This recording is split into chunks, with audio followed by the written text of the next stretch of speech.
Klug is a former Madison newscaster, former congressman from the 2nd District, and this week he is a delegate to the Republican National Convention. We head back to Tampa. Eric spent some time with Klug this morning. Eric? Well, Mark, on Tuesday you can see Isaac rearing his ugly head once again here in Tampa with the rain. As we mentioned, it comes and goes, and for the moment it has slowed, but it was pouring just a moment ago. But as you mentioned, Scott, our former colleague, former congressman in the 2nd District of Wisconsin, served 3 terms in Congress back in the 1990s. He's been to a few of these national conventions, and no doubt this week he is beaming with pride as his 3 fellow Wisconsinites figure to play central roles this week.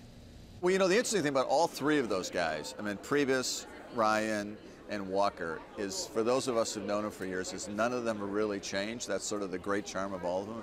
I mean, Paul's as unassuming as he was when he first got elected as a congressman from Janesville when he was 27, 28 years old.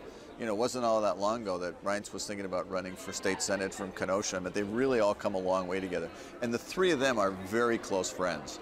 And so for those of us from the outside, it's fun to see the Wisconsin excitement. And for the 3 of them, I mean, they've been very close personal friends for 10 years now and all grew up together. And so I'm sure for all of them, there's got to be these moments that say, wait a minute, we're running the party and Paul's going to be the vice president. It's sort of a strange feeling, I think, when you're actually there. Now, you just left Congress kind of as Paul was being elected back in the late 90s. What was your first experience with him and when you met Paul, and are you surprised at this rise? Well, in a story that most people probably wouldn't admit to, I told him not to run. Really? Yeah. He came into my office. He was then working for Senator Brownback from Kansas, and he was probably 27 years old. And at that point, he'd worked for Kemp's organization and then worked as a staffer on the Hill. And I said, you know, personal sort of prejudice. I said, I think you should wait a couple more years till you're in your 30s. Probably wouldn't be bad to get some private sector experience.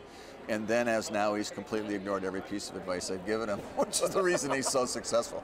And then actually, some staffers of mine still work for him. So for me, it's been fun to watch his personal growth and political growth. And he's sort of risen to heights we all might imagined at some point. But like his congressional career, which came younger than I think a lot of us expected, the VP run has come younger than anybody's expected, and probably including candidly, he'd tell you himself.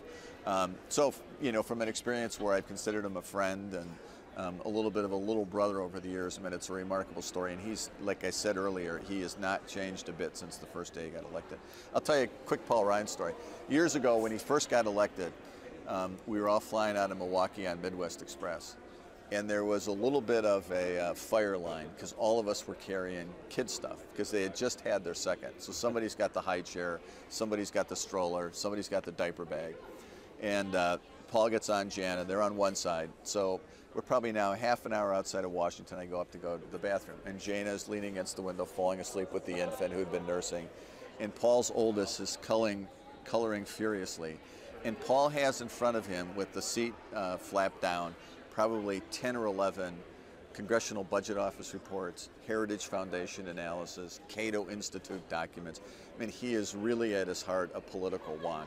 And so for me, that was sort of telling you everything you needed to know about Paul. He was a guy who lived in Wisconsin, a great guy with a handful of kids, and somebody who falls asleep at night thinking about public policy. And that was probably 10 years ago, and it's the same way he is today. And our thanks to Congressman Klug for sharing his time with us. And guys, we were on the convention floor just a few hours ago as Chairman Priebus called it to order. And you know, Wisconsin delegates, they have about the best seat in the House, right up there with Massachusetts and Michigan. Of course, Mitt Romney's kind of his 2 home states. Wisconsin front and center as well because of Paul Ryan's presence. And for now, I'm signing off for the Weather Channel. Mark and Susan, back to you. I bet you can't wait to get back to the convention floor. All right, Eric Franke. I'm getting back to the car. That's where I'm going. Eric Franke reporting from sunny Florida. We'll see you at 6. Thank you, Eric.